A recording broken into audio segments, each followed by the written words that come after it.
cái tuần dịch cử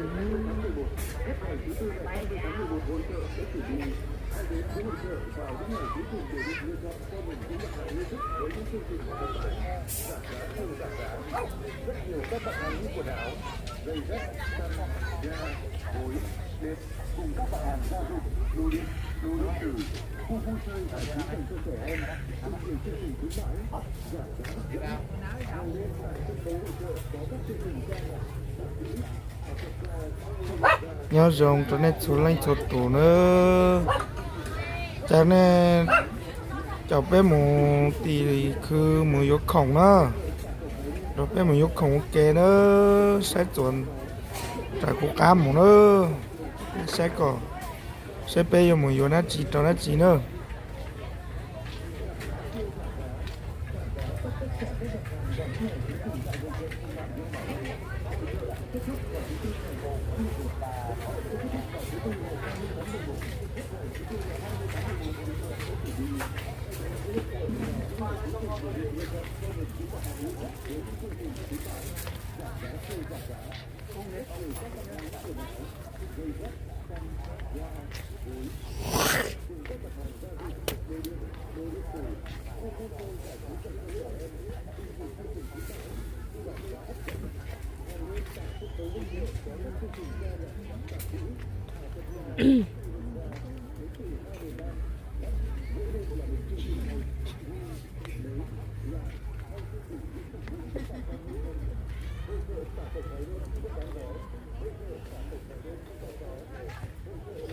nếu muốn thì ăn luôn.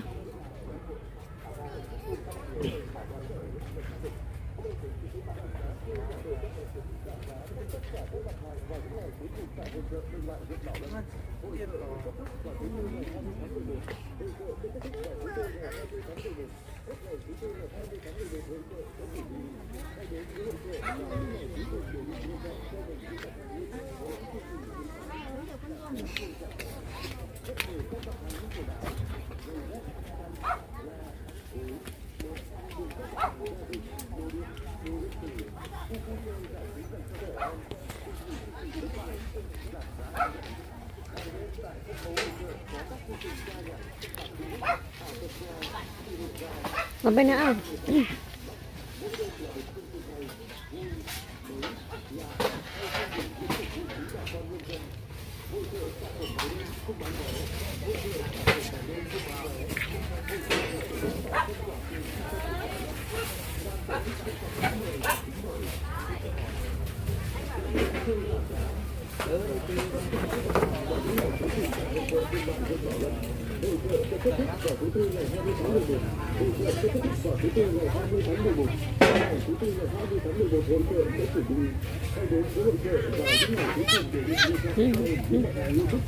ôm gì không bỏ cho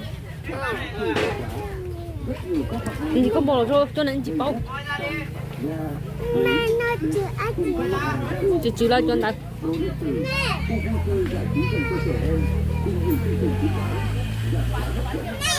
nó một to đi cho nó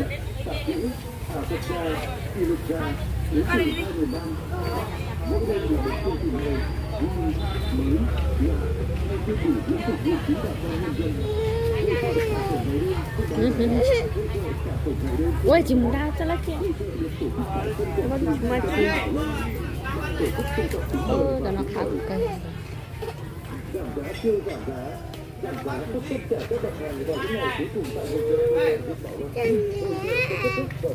chị bao lâu rồi em chỉ tăng anh nhỉ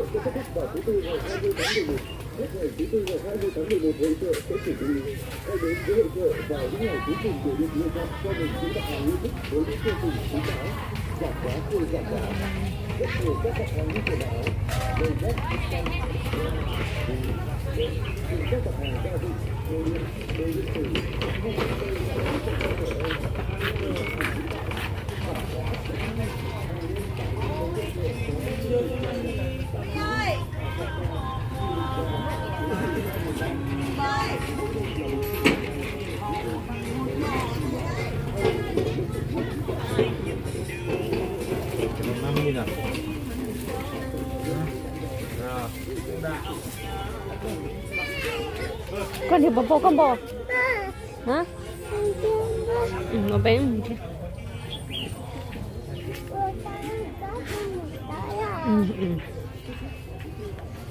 Nhớ con thiệt tổng nó lấy khóc bộ.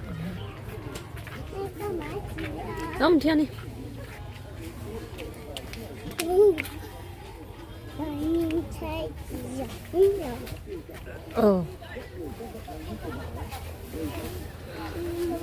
Ồ, mình theo có bôi nhấp kìa.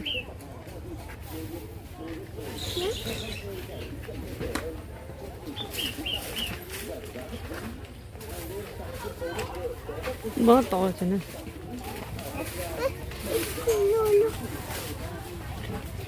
Thì bố con bò này. Bé nào nhá bé. Nhá bố bé.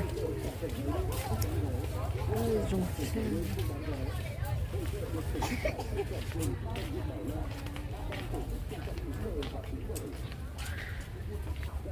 nhốt này này.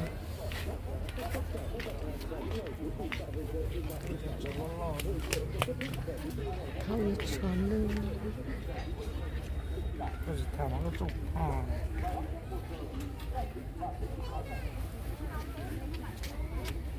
Sao lúc đó cơ mà. Cho này. Cho lúc đi hạ anh nào. Lúc giờ mau hay sao?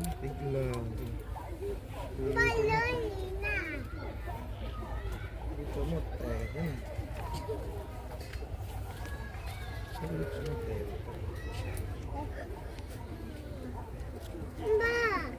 Nhớ gì?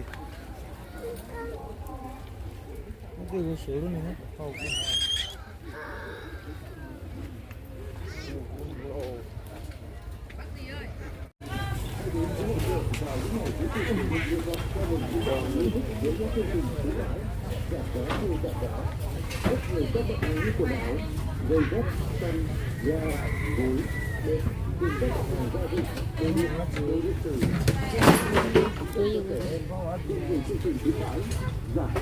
Chị nào?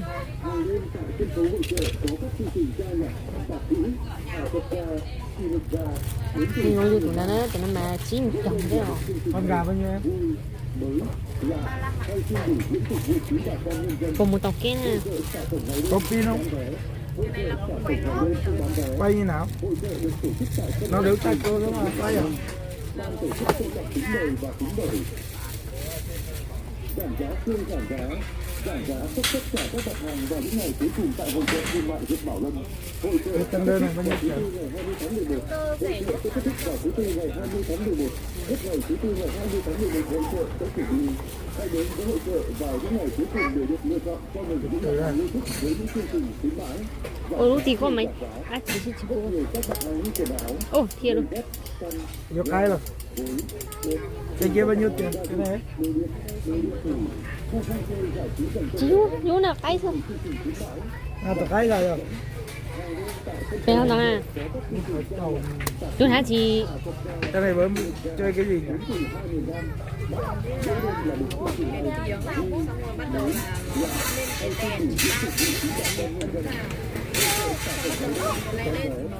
Ô ly xưa. Nè nè, đây con gà đây.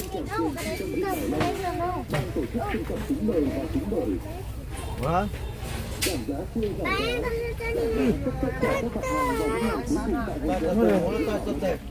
Đây chỉ có tệ. Nè, tôi. Mua cho tôi làm tệ này. Được rồi, mua được đâu.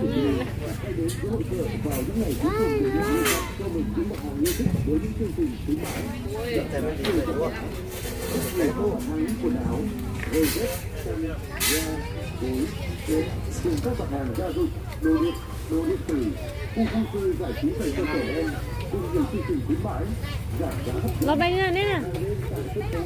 Có các chương trình ca nhạc, tạp kỹ, tập ca, du lịch Lo bay đi. đến từ 20 năm.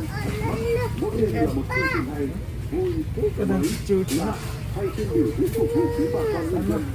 Hội chợ xả tổng ngày lên không bán vé. Hội chợ xả tổng ngày lên không bán vé. Hội chợ được tổ chức tại sân quảng trường trung tâm huyện Bảo Lâm. Ban tổ chức trân trọng kính mời và kính mời. Giảm giá siêu giảm giá. uno tất cả các mặt hàng vào những ngày cuối cùng tại hội chợ thương mại Nguyễn Bảo Lâm. chị vô cho nó các tháng 11, hội chợ sẽ kết thúc vào thứ Tư ngày 20 tháng 11. Hết ngày thứ Tư ngày 20 tháng 11, hội chợ sẽ chuyển đi. Hãy đến với hội chợ vào những ngày cuối cùng để được lựa chọn cho mình những mặt hàng yêu thích với những chương trình khuyến mãi, giảm giá siêu giảm giá. Rất nhiều các mặt hàng như quần áo, giày dép, chăn, da, gối, đệm cùng các mặt hàng gia dụng, đồ điện tử, khu vui chơi giải trí dành cho trẻ em, rất nhiều chương trình khuyến mãi, giảm giá hấp dẫn. Hàng đêm tại sân khấu hội chợ có các chương trình ca nhạc, tạp kỹ, ảo thuật anh gia, lỗ lỗ rồi cũng có nhiều nè con hoa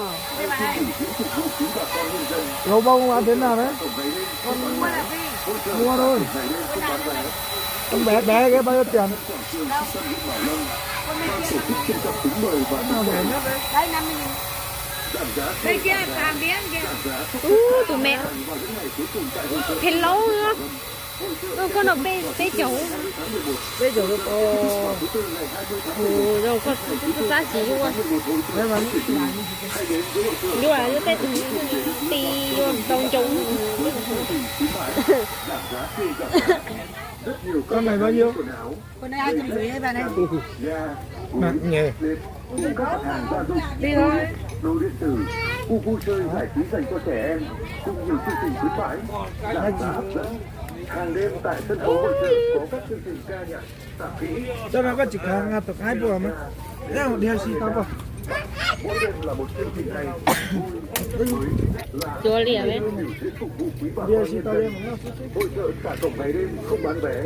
Hội chợ xả cổng ngày đêm không bán vé. Hội chợ được tổ chức tại sân quảng trường trung tâm huyện Bảo Lâm.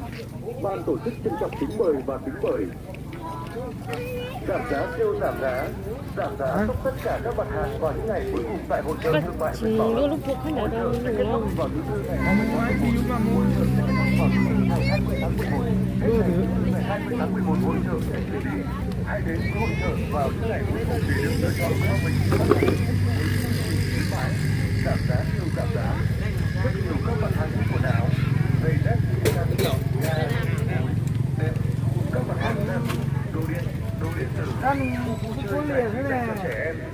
cái nó ô ba thôi Hàng đêm tại sân khấu hội chợ có các chương trình ca nhạc, tạp kỹ, ảo thuật gia, cho nó chú nè Một đứa tí ra. hai miền Nam, Bắc, mỗi đêm là một chương Chốt trình hay, tà lý. mới, lạ. thì nó cho chế nó cho chế Xả cổng ngày đêm không bán vé. Hội chợ xả cổng ngày đêm không bán vé. Hội chợ được tổ chức tại sân quảng trường trung tâm huyện Bảo Lâm. Ban tổ chức trân trọng kính mời và kính mời. Lên được con ơi, bé Giảm quá. giá siêu giảm giá. Lên đây Giảm giá trong tất cả các mặt hàng vào những ngày Xem ơi nhỉ. hội chợ sẽ kết thúc vào thứ Tư ngày 20 tháng 11. Hội chợ sẽ kết thúc vào thứ Tư ngày 20 tháng 11. Nhảy u không được đâu. Con là sao nhảy u được? mùa Con lên thì có vô vẻ nhưng sẽ xì không á được không? Lên được không? Nhảy u lên được không?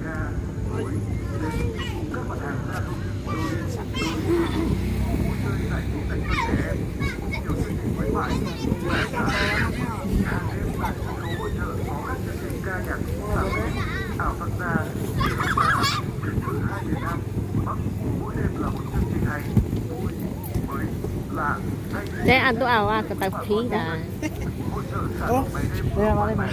Hội chợ xả cổng ngày đêm không bán vé. Đổ vé ra.